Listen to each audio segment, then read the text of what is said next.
Bitcoin this year. They were up earlier this year, but now things have flipped again. And now Bitcoin's winning again in 2022. That is pretty interesting because, I mean, I think I've said on this show before, a lot of investors, like really serious.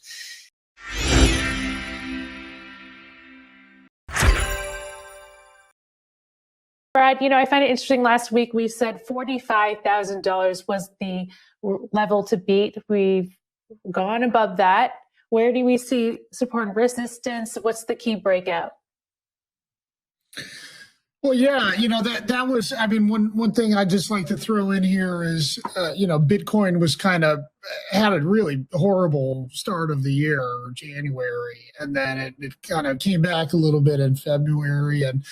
And then in March, just in the last days of the month, it did actually break even for the year. It sort of clawed back all those losses at right around 47,000.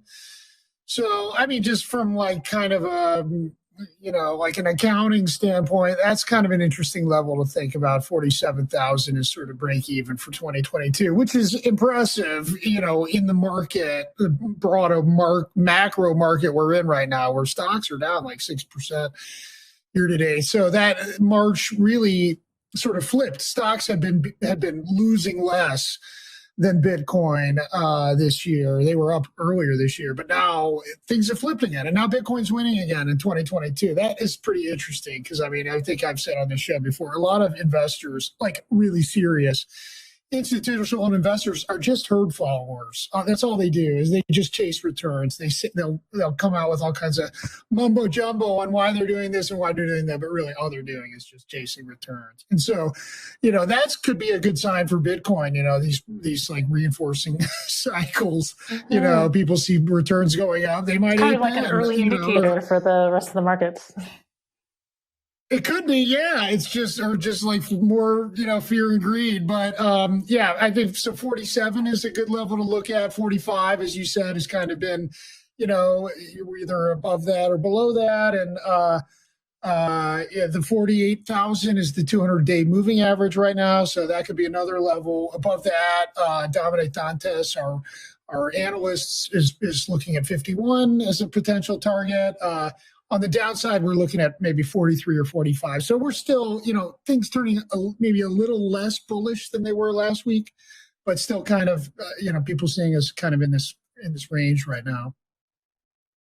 Interesting. Also, next week, very much looking forward to BTC Miami. I'll be there. If you're out there, tweet me up, DM me. Maybe we can meet up. Christie, a lot of announcements are expected. I mean, President Nayib Bukele of El Salvador, Jack Muller's made a big announcement last year.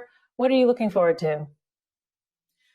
Well, it looks as if we may get another one of those this year. We are seeing that El Salvador President Nayib Bukele, as well as Jack Muller's, have back-to-back announcements happening early on in the program, and we will be there. We will be live tweeting it. Bitcoin will be on the top of everyone's minds for that week. CoinDesk is going to be there covering. There's going to be Robinhood announcements. There's going to be a Peter Thiel keynote.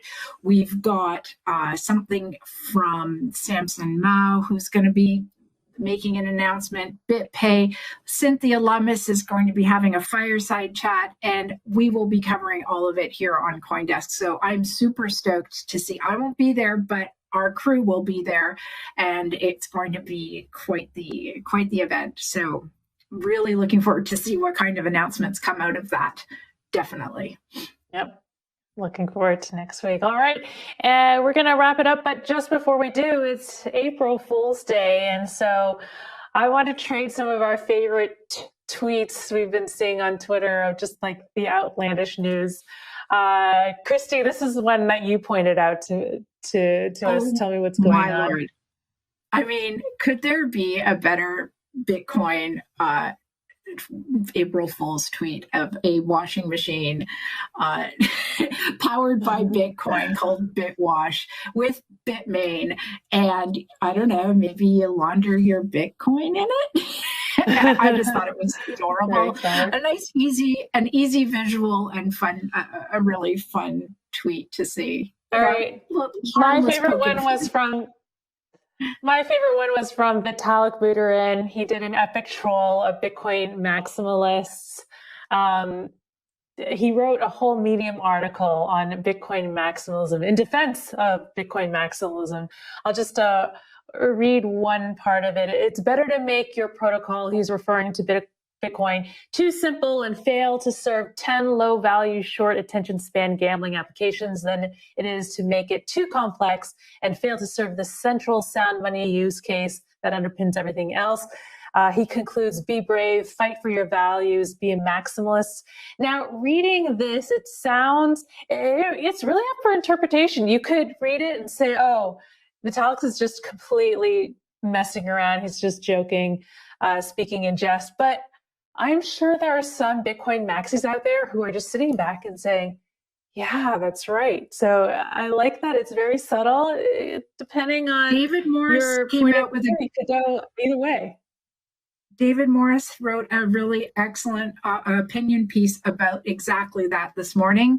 Ethereum founder Vitalik Buterin praises Bitcoin maximalism, maybe. So if you want to really unpack that, you should check out David's op-ed. It's really good.